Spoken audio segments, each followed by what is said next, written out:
क्या आपके भी चाय, कॉफी, गुटखा, तंबाकू या सुपारी का अधिक सेवन करने की वजह से आपके दांत पूरी तरह खराब हो चुके हैं, दांतों में पायरिया हो गए, दांत पीले पड़ गए, या फिर बहुत ज्यादा मीठा या ठंडा खाने की वजह से मसूड़ों में दर्द होता है, मसूड़ों में खून आता है, दांत काले पड़ गए हैं या दांतों का पीलापन बढ़ गए हैं, तो ये जानकारी आपके लिए। काफी सारी चीजें जमा ली फिर भी कोई दांतों में कोई फर्क नहीं पड़ा। ना जाने कितनी तरह के टूथपेस्ट इस्तेमाल कर लिए, कितनी ही बार डॉक्टर को दिखा दिया, लेकिन फिर भी कोई खास बदलाव नहीं आया। अगर आपके साथ भी ऐसा ही हो रहा है तो आज की ये घरेलू रेमेडी सिर्फ आपके लिए। यकीन मानिए, बस एक बार इस रेमेडी को इस्तेमाल कर लीजिए, आपके दांत मोती जैसे सफेद हो जाएंगे, दांतों में जितना भी पीलापन है वो सारा चला जाएगा, मुंह में बदबू भी आने बंद हो जाएगी, आपके दांत सेलिब्रिटी की दांतों की तरह लगेंगे, सालों पुरानी गंदगी जड़ से गायब हो जाएगी। हम वो चीजें इस्तेमाल करेंगे जो आप डेली इस्तेमाल करते हैं, पर 99% लोगों को पता ही नहीं है कि उन चीजों को इस तरह से भी इस्तेमाल किया जा सकता है। तो आइए बिना किसी देरी के आज की रेमेडी को बनाना शुरू करते हैं। तो हमें इस रेमेडी को बनाने के लिए चाहिए होगा अपराजिता का फूल।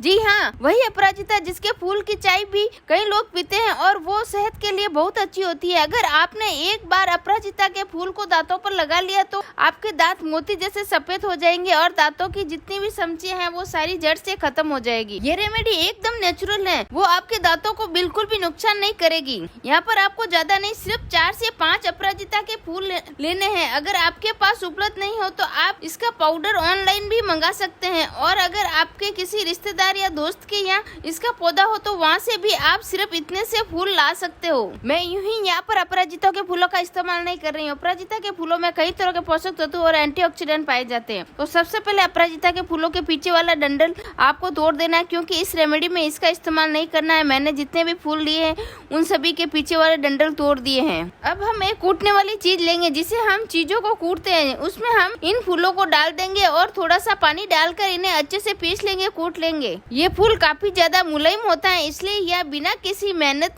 से एकदम मिश्रण की तरह बन जाएगा। जैसे जैसे आप इसे पीसते जाएंगे ये एकदम सॉफ्ट पेस्ट बन जाएगा। पहले इसका रंग थोड़ा डार्क होगा, लेकिन धीरे धीरे ये हल्का होने लगेगा। जमाने में टूथपेस्ट नहीं हुआ करते तो हमारे दादा दादी और नाना नानी इन्हीं घरेलू चीजों का इस्तेमाल करते थे, अपने दांत साफ करते थे। इनके दांत लंबे समय तक सफेद, मजबूत और पहले जैसे ही बने रहते थे। अब हमने इसे अच्छी तरह से कूट लिया है। आप देख सकते हैं कि इसका कितना प्यारा सा रंग आया है। अगर आप भी इसी तरह का रंग आ गए हैं तो आप इसे कूटना बंद कर सकते हैं। अब आपको एक साफ बाउल लेना है, इसमें हमने जितना भी पेस्ट बनाया है उसे पूरा डाल देना है। अब हमें उसमें दूसरी सामग्री चाहिए होगी जो है सीधा नमक। जी हाँ, सीधा नमक पुराने जमाने के दांतों की सफाई में इस्तेमाल होता था। अगर आपके पास सीधा नमक नहीं है तो आप सामान्य नमक का भी इस्तेमाल कर सकते हैं जो हम घर में इस्तेमाल करते हैं। हम नमक का इस्तेमाल इसलिए कर रहे हैं क्योंकि अगर हमारे दांतों में कीड़ा लग गए हैं तो मुंह में बदबू आती है, दांतों में बहुत ज्यादा पीलापन हो गए हैं तो दांतों को पीली परत हटाने के लिए हमें सीधा नमक का इस्तेमाल करते हैं। एक बात का जरूर ध्यान रखें, नमक को कभी भी सीधे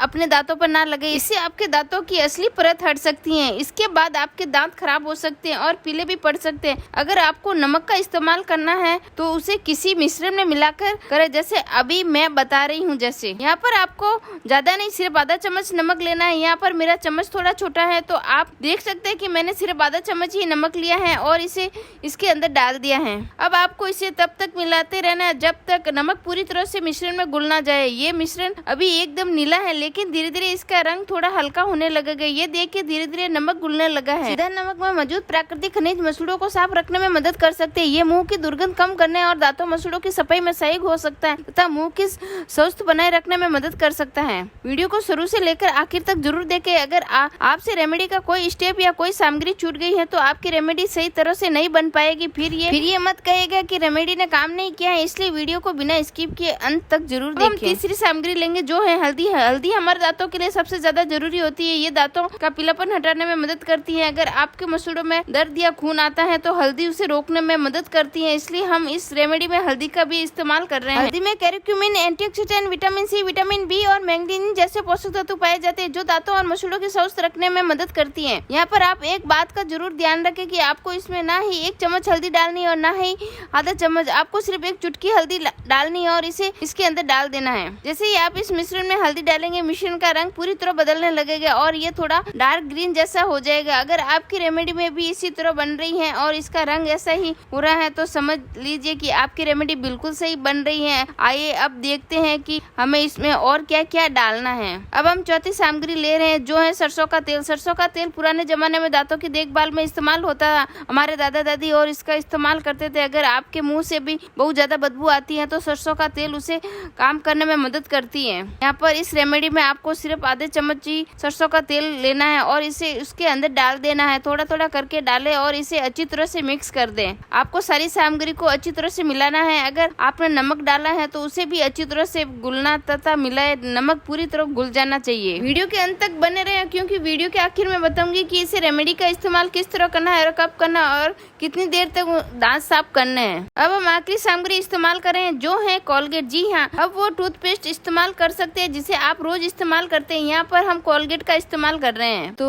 अब हम इसका इस्तेमाल इसलिए कर रहे हैं ताकि ये मिश्रण अच्छी तरह से तैयार हो जाए और इसे दांतों पर लगाना आसान हो जाए, इसलिए हम इसमें टूथपेस्ट का इस्तेमाल कर रहे हैं। आपको ज्यादा टूथपेस्ट नहीं लेना है, जितना आप रोज इस्तेमाल करते हैं उतना ही इसमें डालना है और इसे अच्छी तरह से मिला देना है। जैसे ही आप इसे अच्छी तरह से मिलाएंगे एकदम हल्के हरे रंग का हो जाएगा और देखने में भी बहुत अच्छा लगेगा। अगर आप इसमें कोई भी टूथपेस्ट नहीं डालना चाहते हो तो आप इसे मिश्रण को सीधे अपने दांतों पर भी लगा सकते हो। टूथपेस्ट डालने के बाद आप इसे अच्छी तरह से मिला देना है। अब हमारी रेमेडी पूरी तरह बन चुकी है। अगर आप यहाँ पर पहुँच चुके हो तो वीडियो को लाइक कर दीजिए क्योंकि आगे मैं बताने वाली हूँ कि इसका इस्तेमाल किस तरह से करना है। आप चाहो तो इसे उंगली या ब्रश की मदद से भी अपने दांतों पर लगा सकते हैं। यहाँ पर मैं ब्रश का इस्तेमाल करके आपको बताऊंगी। आपको थोड़ा सा पेस्ट लेना है और उसे अपने ब्रश पर लगा देना है और आपको इस रेमेडी का इस्तेमाल हफ्ते में सिर्फ एक बार करना है, उसी से आपको रिजल्ट मिलना शुरू हो जाएगा।